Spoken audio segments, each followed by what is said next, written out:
এদিকে ঈদের বাকি আর মাত্র কটা দিন, তবে এখনো বাস টার্মিনালগুলোতে যাত্রীদের বাড়তি চাপ চোখে পড়েনি এবং আজ বিকেলের পর থেকে সড়কপথে চাপ বাড়বে বলে মনে করছেন পরিবহন সংশ্লিষ্টরা।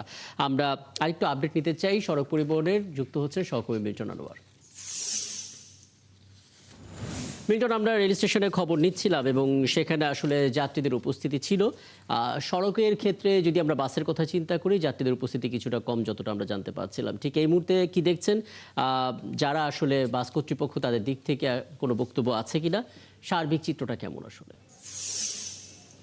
রাকিব, আমরা আছি এই মুহূর্তে মহাখালী বাস স্টেশনে এবং আপনি জানেন যে এখানে থেকে বাংলাদেশের ময়মনসিংহ এই অঞ্চলের একটা বড় অংশের মানুষ এখান থেকে যাত্রা করে এবং আপনাকে যদি আমি দেখাই যে আসলে ঈদ যাত্রার যেই আনুষ্ঠানিকতা বা ঈদ যাত্রার যে ভিড় সেটা কিন্তু এখন শুরু হয়ে গিয়েছে এবং এখন এই মুহূর্তে সকালে এবং এই আপনি দেখতে পাচ্ছেন যে টিকিট কাউন্টারে একটা বেশ বড় ভিড় এবং বড় লম্বা লাইন আমরা দেখছি, যেটি আসলে সচরাচর আমরা অন্যান্য এই 7 দিনের অন্যান্য সময়ে দেখি না। অর্থাৎ এরা সকলেই কিন্তু ঈদ যাত্রার জন্য প্রস্তুত হচ্ছে এবং আজকে যদিও শেষ কর্মদিবস, কিন্তু তার আগে আপনি জানেন যে শিক্ষা প্রতিষ্ঠান যেহেতু আগে থেকে বন্ধ হয়ে গিয়েছে, ফলে যারা আগে থেকে একটু ঝামেলা কমাতে সে যেতে চান কিংবা আরও একটু বেশি সময় প্রিয়জনের সান্নিধ্যে থাকতে চান, তারা কিন্তু চলে এসেছেন এবং আমরা দেখছি যে একটা লম্বা লাইন এখানে টিকিটের জন্য।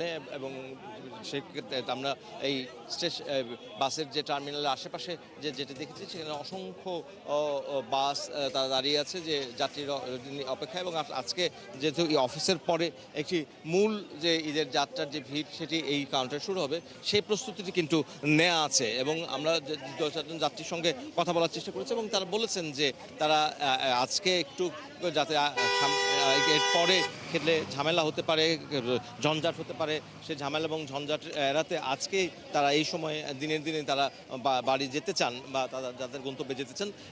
এবং যেটি বলা হচ্ছিল যে হয়তো আজকে যে সকালে খুব একটা ভিড় থাকবে না, কিন্তু আমরা দেখছি যে টার্মিনালগুলোতে আসলে কিন্তু একটা বড় ভিড়ই আমরা দেখতে পাচ্ছি। আপনার মাধ্যমে আমরা যাত্রীদের, অপেক্ষমান যাত্রীদের লম্বা সারি দেখতে পাচ্ছি। হাতে আর মাত্র 3টি দিন বাকি আছে, আজকের দিনটি ধরলে কাজেই আজকে বিকেলের পর থেকে যাত্রী চাপ বাড়বে আপনি বলছিলেন। এরপরে যখন আপনার কাছে আসবো মিল্টন আনোয়ার, একটু জানার চেষ্টা করবো বাড়তি ভাড়া নিয়ে কোনো অভিযোগ আছে কিনা।